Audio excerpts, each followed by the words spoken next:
Watch out. I'm waiting for the confirmation. And here we go. Okay, we are being recorded. So very good afternoon, everybody. Thank you for joining us. I appreciate it's July. Many of us are on holiday, but this is being recorded for all of those who cannot. Well, look, I told you, Polish Mafia. We are overrepresented today. Hello, Maciek. Hello. Hello. And yes, so this is being recorded, and by all means, please share that with your colleagues, your teams. Let's start with apologies from Mark, who is not with us today. Therefore, I will be chairing, and I will tell you what was happening over last week. So as far as Ukraine is concerned, everybody is very, very concerned what the Russians are doing at the moment. We have been contacted by several journalists asking, what are you going to do when the corridors are open? Are you going to man those ships which are unmanned at the moment? So I got in touch with our members who are there. We don't have many ships of InterManager, actually. As far as I'm concerned, there are 4 InterManager ships in Ukraine at the moment. And I've been in touch with these guys, and they say, well, if needs be, then we will be manning them. We know how to do that, and so on and so forth. But I think the biggest issue is if the grain is to be exported from Ukraine, those ships which are there is not good enough. So we will be sending ships from all over the place, and they will be manned by people who are sailing into the Black Sea. But you know more than I do. At the moment, there is no way we can send anybody there because the corridors are not approved. We haven't got a deal with Russians. We haven't got a deal with Ukrainians, and so on and so forth. Therefore, shipping industry, ship management industry is on standby. If it is safe to do so, we will be sending ships there. If you've got any other news, and if there is anything you would like to share with us, then by all means, please do, either here today or drop me a line and say something. Excuse for 1 second, I just have a knock on the door. Sorry. Okay. So that's Ukraine for us. As far as employment of Ukrainian seafarers is concerned, we still have a pool of 60 plus chief engineers, masters who are available. Interestingly enough, there is very little interest of them. These guys are still unemployed, which gives me an idea that we are not struggling to find Ukrainians, those between 18 and 60.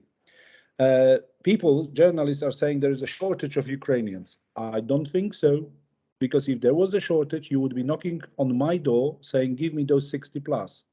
You are not doing that. Therefore, I am assuming you are okay. We don't seem to have a problem with Ukrainian seafarers. We obviously have other nationalities and we are manning ships. And I haven't heard anything from any of you, our members, that there is an issue. We do have several now Ukrainian seafarers with families in UK, and I am slowly getting them some jobs here in UK. Slowly, it's not as fast as in Poland or Romania, for example, where they can go and work anywhere where they used to. So if there is anybody who can help me with this, then it will be great. They are available.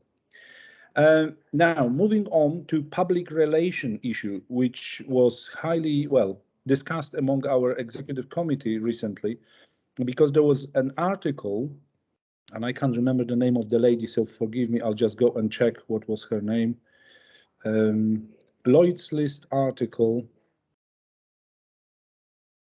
from lady's name, Janet Porter.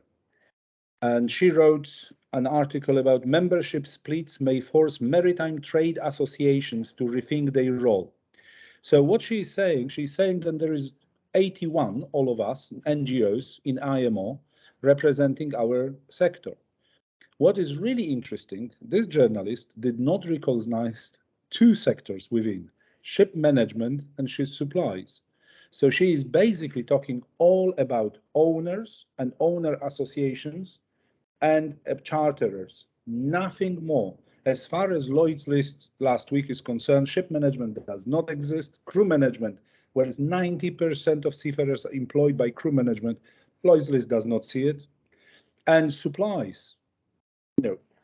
So obviously, there was a discussion among ourselves, and Bjorn, thank you, saying, well, we need to do something about that. That's my voice here. Then If the journalist from Lloyd's List does not recognize us, okay, we can blame her and she's ignorant, she's this and that. But on the other hand, we are probably not up there.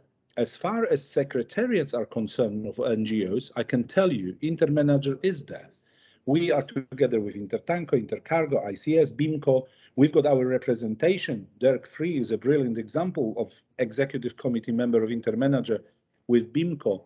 ICS, we've got our representation. So at the level of secretariats, we are very well represented. But I think when it comes to the presidencies, when it comes to the political forces, ship management is not there.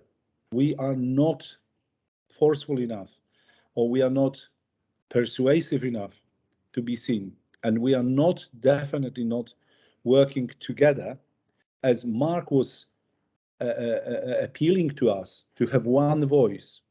And what I'm saying here is that I have sent a message to all of you requesting your opinion about EU ETS, whether the ship owner or shipping company definition is good for us, for ship managers. And I had only one response. So guys, if we don't act now, the European Commission will accept what the owners are saying. And it will be 1st of January when you will scream at me and say, Kuba, do something, because we need to have this better than it is at the moment. Sorry, there is a plane above my head. So these are the tangible things where I think ship managers, crew managers would really need to act. And it's us. InterManager is us. It's nobody else. So please, please, I appreciate the fact it's July. We are just entering August. There will be a lot of holiday thinking and so on and so forth. But I believe when September comes on us, we really need to think, how shall we look after our own interest? Because owners are doing very well. I can tell you, ICS, Intertanko, Intercargo, they are there. They are making sure that their interests are very well preserved. So that's what you've got us for as well. I'll pause for a second. Björn, is there anything you would like to add? Have I missed anything? No, I think that's fine. You okay with things? Okay, very good. So this is the update from last week, I suppose. Yes, we've got one new member, but I welcomed them last time from Latvia, crew manager, and there is another one joining shortly, but have not been approved yet. So I'll probably make an announcement when we see each other next time. Okay, now moving on to the presentation. I am actually very pleased to tell you that InterManager has assumed the leadership role when it comes to two very difficult issues in shipping industry. One is lifeboats and accidents. We are the only association, we are the only organization in the world which has a thorough statistics on accidents happening with lifeboats. And because it is such a success, we have also started and now completed statistics on enclosed space accidents. And for the first time in the history, I will be presenting it to you today. It's not complete, I would say, and I will show you why it's not complete, and I will be asking you for help and assistance as well. Now, I'm a man, so I have to shut up for a second because I will be trying to share my screen. Alex, I encourage you now to unmute and tell me then you see my screen again, okay? So I'm going share, and I'm going window and presentation, because I'm not seeing what you are seeing, okay, guys? That's why I'm asking Alex. We see it here. Very good, Alex, but you are not seeing presentation mode yet. Correct. Okay, hold on a second. I'm clicking on it to be present. Now I do cancel this. Okay, so you should see the presentation now. Alex, are you okay? Yep, we see it in presentation mode. Very good, Alex. Thank you. So moving on, this is snapshot where we are in 2022, July. This graph is extremely interesting for me, and we have done very similar for lifeboats. These are enclosed space accidents which resulted in fatalities over the years. We started in 1999 and go all the way. Now you see the red bar because in November, 30th of November 2011, IMO came up with resolution A1050/27, which was supposed to improve the situation with enclosed spaces. Now, guys, look at the statistics. Has it done the job? What do you think? In my opinion, just looking at statistics, it makes things worse, especially 2018, but 2013, 15, really bad. Now, if you look at 2022, we are heading wrong way. Until May, we had no accident. And then in May, we had accident. In June, we had accidents. And in July, only 7 days ago, no, 9 days ago now, we had another accident. And we are only talking fatalities. I'm not talking about near misses here, and I'm not talking about injuries. Fatalities. Any enclosed space accident resulting with fatality. Now you will probably say, okay, Kuba, tell us more. So here we go. These are same accidents, as you can see, numbers are gray, but then I'm splitting it between stevedores, shore people, shore personnel, and seafarers. In 2018, number of fatalities, we killed 30 people in 2018 alone in enclosed spaces. There was 13 seafarers and 16 stevedores. I'm pausing here for a sec so you can see what's happening in 2022. Stevedores are dying again, and seafarers. And before you start jumping anywhere, just listen to that. Because a lot of people are saying, oh, tankers are so safe. It never happens on the tankers. Wrong. Check. Okay, it's 6%. You would say that's pretty good. But if you think about Eastgott, Okimv, right ship, you name it, there's so much pressure on safety on tankers. We still kill people in enclosed spaces. General cargo ships, 33%. Bulk carriers, 59% of all accidents. So imagine if we could improve on bulk carriers and general cargo ships, we would be in far better position than we are today. Now, where these accidents are really happening, cargo holds and hold access. We have, because of statistics, we were able to drill in, and we know now that the biggest issue is what is known in the bulk carrier industry, Australian ladders. These are the vertical ladders with enclosure, so you don't fall off the ladder.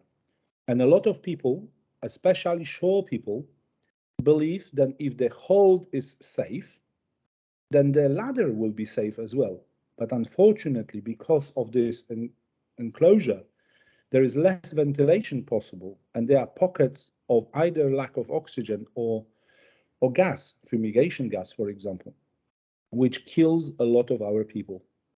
And unfortunately, design of the thingy, I mean, all enclosed spaces, is still extremely difficult for people to A, measure, ventilate, access, rescue. Moving on, this is extremely controversial. I appreciate the fact. But if you think what P&I means, are they really P&Ing? And I tell you what, I will say that officially. We asked P&I clubs to work with us to provide the accident statistics and everything. Only one club out of 11 wanted to cooperate. The rest said no. Why do you need statistics was the question. And I could quote somebody from there saying, statistics will not help us here. Can't believe that. Look how much wealth of information I can provide you from the statistics. And obviously, if you, after this presentation, ask me any questions and I don't have answers for that, then I will not note them down and I will try to get to the bottom of those things. Moving on, I believe now, after checking our statistics, after doing the project of enclosed spaces together with the Hague Human Element Industry Group teams, that the biggest issue is that at the moment our industry is concentrating when accident investigating only on last 2 elements. Human beings, so whether people got PPE, were they actually properly dressed, did they have BA set, and I will come back to that briefing apparatus, and whether ship managers were okay with permits to work, procedures, fatigue, and everything. This is where we are concentrating. We seem to be flogging that horse, and no surprise, statistics are not improving. Very rarely, actually, I haven't come across a single accident report which talks about elimination or reduction of frequency of enclosed space entries, for example. Ask yourself a question, where does it come from that we have to visit tanks every 6 months? Why somebody said 6 months? Why not 5? Why not 50? Nobody has an answer. We all assume because this is how it was before. Every 6 months we have to enter the tanks. LNG's actually said, sorry, no, that's too expensive. Let's do it every 5 years. Yeah, or 2.5 years. And they get away with that because there is no other rule which would say otherwise. And if there is a rule, why don't we challenge it and say, why do you want us to visit ballast tanks every so often? We are working with class, obviously, Ajax and others, asking that very question. Where does it come from? Then human beings have to go, sorry for that, have to go into the tanks every so often. Now, substitution. Do we seafarers really need to go there? Maybe there are some other teams, maybe drones nowadays, maybe technology can help us to do inspections if they really need to be. Now, engineering controls, better design for access, for example, ventilation, measurement. Think about it. Those of you in my audience today who have been at sea and went to the ballast tanks, you would know yourself then it's impossible to rescue anybody who is unconscious. There is no way you can apply CCP and try to secure anybody, save anybody until you get him directly underneath the manhole and so on. So as you can hear, and our statistics are proving it, we are screaming at the goalkeeper when we lost 11-0. And nobody is saying why Lewandowski, the guy striker, is not getting a ball, why he's not actually scoring himself. But we are screaming at the seafarer, the last goalkeeper possible, when accident happens. Now, the latest we have done so far, and this will be submitted to IMO tomorrow, InterManager, and as you can see, other organizations, NGOs, are actually making some attempts to correct issues. This particular one is about SICTO, who now, quite rightly so, wants compressor room to be excluded from enclosed spaces on gas carriers. We've got no problem with that, but the document is written in a way that on every ship, compressor room should be excluded. And SICTO basically has forgotten that there are ships with compressor rooms which are not gas carriers, and if we excluded it, we will just be introducing another extremely dangerous space. This is all from me so far. I will now stop sharing, if I know how to do that. Stop sharing.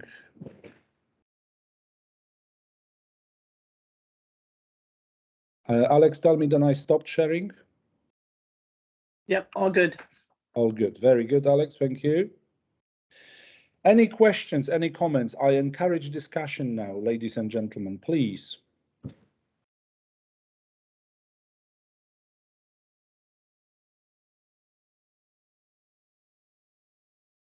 Nobody. Come on, guys. Give me a break. Yo, Stephen. Yes, please. Can we design ships with the support of naval architects with less enclosed spaces going forward?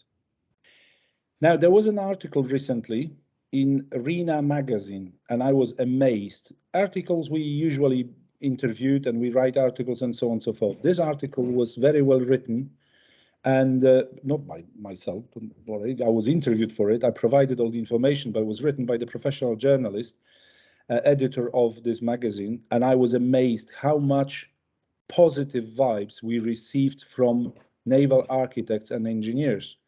And yes, there is a very committee responsible for enclosed space accidents, which InterManager happens to chair for last 5 years, has produced a superb document which will be submitted for MSc 107, which is end of this year. We will be submitting for next year to be discussed and so on. And the answer, Stephen, is yes, by all means.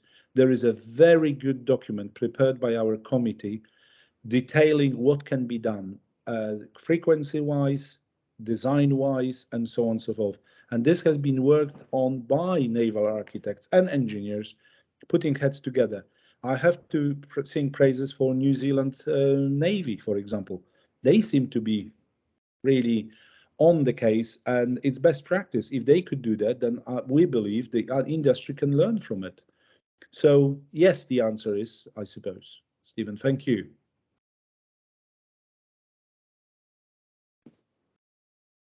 Anybody else? Yeah, good afternoon. My name is Sergei Dabuza, and Okay. I'm working for Exmar Ship Management and have marine background, deck department, I would say, representing in the past. So my main, we Exmar Ship Management are mainly focused on gas tankers. So based on that, I would like to say to completely share the idea of elimination. The hazard as such is a reduction of possible structural inspections, and as in such possibly have less fatalities, and the percentage which was shown clearly indicates that only 6% out of entire industry plus, yeah, I agree that ISGOT, then SICTO, International Chamber of Shipping, give broad inputs with regards to the implementation of enclosed space procedures. But elimination in that way, what I can see that gas tankers are inspected from dry dock to dry dock. And then important to mention that vessels after 15 years being in service are inspected every 2.5 years. So the let's say amount of inspections increased twice. But same goes here. I speak about cargo tanks that seldomly inspected, meaning that likelihood of injuries resulting in structural inspections significantly less than with other type of the vessels. Also due to operational needs, of course. But also worth to mention that for the other spaces than cargo tanks, hold spaces, interbarrier spaces, and all sort of, we still go with a rule of 15 years. We start to inspect more frequently when the vessel is more than 15 years in age. So there we see still procedures are well controlled, but again, looking to the graphs, why the difference as such, I cannot say that at the end that vetting process, SIRE, CDI, is making such a difference that bulk carriers and general cargo ships are suffering more from such severe incidents. But it's, I think, elimination of hazard is bringing the difference. Also, I have a note about compressor room and the procedures. Well, the document also was prepared, I think, a year ago by Intertanko regarding procedures for entry of compressor room. And as our organization, Exmar, mainly focused on gas tanker vessels, I would say that yes, what we know, the hazards are controlled, and it would be really interesting to know if we had any fatalities or severe injuries. So I would still tend to agree with SICTO as well as with Intertanko that since the control measures are well implemented and there is a sufficient excess of safeguards allowing us to go for that kind of workaround, if I may say so. Thanks. No, Sergey, you're absolutely right. I have checked. Obviously, I'm not trying to be arrogant here that InterManager has every accident which happened since 1999 in our database, because, for example, I've just learned that there was an accident which happened in 2012 20, and Norwegians have just investigated it. And I read the accident investigation on Stavanger Bliss, where the ship master killed himself in enclosed space. We will discuss that in the other occasion because I'm working on it now. And this was not in our database. And I will now drop something. Only 26% of all enclosed space accidents are reported by flag states to IMO. 74% of accidents are not reported by flag state to IMO. It's appalling. It's absolutely appalling. And these are not flag of convenience, guys. It's not, okay? These are good flags and they are not reporting. I have excluded this slide from my presentation because I was asked by my colleagues not to be that controversial yet. But I am prepared and I'm going now, I'm waiting for IMO actually to provide me with database where I would like to show which countries are notoriously not reporting fatal accidents to the industry. And if they do not report, I've got no choice. We are plowing through Facebook's, anything, social media, getting a scent of any enclosed space accident, and then we are drilling. The latest accident, which happened on 18th of July, has not been reported anywhere. If it wasn't seafarers talking to other seafarers, we would not know this accident has happened. And it's a very reputable flag state. I sent a message to them 2 days ago saying, where is your report? Has this really happened? Silence at the moment, but I'm not letting go. I'll definitely get to the bottom of it. Now, Sunil, please. Yeah, good afternoon, everyone. Kuba, you rightly said, I think is the time that we need to be tough because seafarers who are sailing on our ships or who are going out, we have a responsibility for making sure that they are safe. When they join, they are safe and they go back to their families, they are safe. And this enclosed space, which appears to be such an easy thing, suddenly we realize so many people are dying and the accidents are repeating in itself. And you rightly said that our focus is somewhere else. We do not see why our ships are not safe to take that particular things from people getting trapped. And there are two things which happen. One is somebody goes inside and he has a problem. And then we have another 2-3 more people follow because they want to save the first one. So we have twofold incidents. I'll come back on cargo holds. To make it safe, they have made a small enclosed space where you have this Australian ladder. We realize it's so dangerous because if it is the ship is half full with coal, the seafarers or the ship's people, they feel safe that they can go down to check how the cargo is going on. But actually, it's the most unsafe place because that one pocket where there is a coal gas and there is no way of ventilating it. And this has been brought by many times to the class. Listen, this is one say either we should have a separate ventilation fan or we should make holes, we should, things like that. But still ships are being constructed with that particular enclosed space in a cargo hold. And you'll be surprised because we have experience and when we take over the ships, this is the first thing which we do to see whether the cargo holds have this particular catch trap. The second thing in double bottom tanks, I fully agree with you. Brand new container ships which are coming in, where we have more than 25 to 30 tanks. Why is it necessary that somebody has to go and see these tanks? We could change it to 5 yearly. Rightly said, where is it written and why we need to follow this? It's a brand new ship coming out. You have seen everything is okay. Then do it with annual survey or the dry docking. But somehow in most of the companies, this procedure is written. And poor chaps, people are following it. And imagine a container ship which is also on a heavy traffic, is moving around. There's not much time left, and it's more of a checklist that somebody has seen a tank and they're writing. This is the second thing which class and other people should look into it, that we need to bring about a change. So there are many aspects. I also personally feel there should be some sort of a tracker, some sort of an alarm system fitted in these ballast tanks, cargo holds, which can give us some sort of an alarm. Or when the people are traveling or going into cargo hold, there's some sort of a people can track where these people are. So there's a lot to be done, which seems to be such an easy thing. That's one. Thanks. Sunil, thank you. Thank you very much. You have absolutely touched on many things which resonate with me as we are working on alarms, detection. One thing which I will encourage you when we start circulating the documents from Enclosed Space Committee is oxygen depletion study. It's unbelievable how quickly bulk carrier full of wooden chips is losing oxygen in a hold. We are not talking days, we're talking minutes. And the hold which was full of oxygen, half loaded with chips, closed because it's raining or something, within 25 minutes has no oxygen in it. It's just unbelievable. And shore workers don't realize that.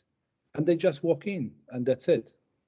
The same as coal, the same as iron, especially scrap, iron scrap, takes oxygen within minutes out of the hold. It just consumes it. And we are very, very, very concerned about that because there are no rules and regulations. The last thing I wanted to say is the use of BA sets. We are confusing the industry. We are confusing our seafarers because the document which we are talking about, IMO A1050, says clearly in one place, BA sets only for emergency use. Full stop. You've got emergency use BA set. However, 2 paragraphs down, it says also for operational use. So, and there is a big oil major which requires wall wash test. And wall wash test can only be done in BA set. So, on one hand, Code of Safe Working Practices mirrors what A1050 says, BA set in emergency only. But if you have to do the wall wash test, yeah, wear it, go down, do it, and send back. And we are asking, why do we need a wall wash test? Do we really? It's commercial now. So BA said we are putting our people into completely unsafe environment, knowing very well it's going to kill them should they dislocate the mask or anything happens to them. If they slip in a tank or something and dislocate the mask, they are dead. And as the industry will allow that? Any questions? Anything more? Any other comments? Okay, that Yeah, would be I Oh, have yes, one, Sergey, go for it. Yeah. yeah, single comment regarding bulk carrier stuff when wooden chips are loaded and then the oxygen getting depleted within a minute. Should there be sort of control like lockout tagout procedures implemented that a strict access control must be granted? Yes, it's still not ideal looking at the presentation slide which you propose, upside down pyramid. It's still remain on the stage 2, which is a procedural barrier. But a physical barrier, if we deploy, it's engineering, then it's going to the stage 3, which could be accepted. There is, I think, at least within my imagination, I cannot find any alternative, but a lot of procedures must be strictly implemented and controlled by the separate kind of safety officer, which can restrict the access. Sergey, yeah, it is one of the proposals. I agree with you. But if you go higher up on the pyramid, then probably less likely you have to have a problem underneath, I suppose. But I'm pretty sure everybody understands that. Dirk, please. I mean, we know that this is a long-standing problem which has caused us a lot of headaches and heartaches and what have you. Now, as you reported to us, we have some solid evidence or documents, but what I'm missing, why don't we make it more known publicly? It is fine that we discuss between us 5 years, 2.5 years, whatever, but unless we gain official recognition or whatever you want to call it, will not get anywhere where we want to get. Thank Agreed, you. Dirk. And absolutely, this is, I have to say that this is the result of 3-4 years work to gather all this database and everything. I thought it would only be good. Then I'm not going to, InterManager Secretariat is not going to surprise members of InterManager by providing this data to the world when I haven't shown it to us first. So I'm starting with InterManager members first. Now, these statistics are now being included in a document which I have shown you, and it will be submitted to IMO tomorrow. So this database digest is going to be in a document CCC agenda point 8 as a preparation. Hopefully people, 178 countries will read this, will raise their eyebrows and will say, oh, sugar, Houston, we've got a problem. And I absolutely agree with you, Dirk. I'm already working with MAIB and the others, and InterManager is more than happy to receive requests for digest of this database. I'm not going to give this database to anybody, but I'm not going to hide it. The data there is still being validated, because I do have a data which is, for example, I wanted to see the nationalities of casualties. No, database is too weak with that. I don't have nationalities. Latest accidents, I'm very strict. For last 3 years, I do know nationalities of people dying. But if we go further down the line, further back, I don't have it. And it's extremely difficult because every accident I'm getting in touch with the flag state saying, so what actually happened? Can I have a report? And they are very slow coming. Some of them did not even investigated those accidents. They did not. So it's appalling, but that's what it is. No point complaining now. We started, and now they know that InterManager is some sort of a watchdog. Any accident happening, we go back, we follow through, and we also, and Dirk, you know that because you're a very active member, we do issue a press release informing the whole industry that there was yet another accident with fatality. And there will be a press release for that accident which happened on the 18th of July, as soon as I've got a validation of this. Because at the moment, I know it happened, but I don't know what really happened. And I don't want to jump the gun. We need to be careful. But I'm telling you that now, 9 days after the accident, then it has happened. And I encourage you, if you hear of any accident and you haven't heard otherwise, then get in touch with me and say, Kuba, did you hear about that?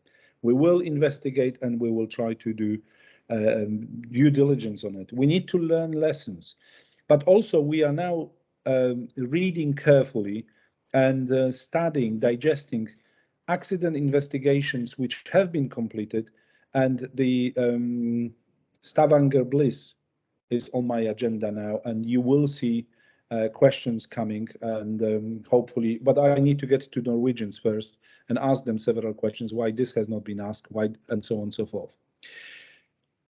Anybody else? Otherwise, I'll close the meeting. Okay, on enclosed spaces, I understand we've said enough. Any other issues you would like to raise with other members? Is there anything we can help you with? Is there anything you would like Secretariat to work on your behalf? Then I'm more than happy to have a homework. I don't think we will have any meeting in August, 60-minute meetings. I don't have anybody ready to speak. I've got few companies happy to speak to us in September. And I have to say that I would like to take a holiday as well. I haven't been on holiday 2 months, so it's time for me to go sailing again. So I'll do that on the 7th or 8th of August.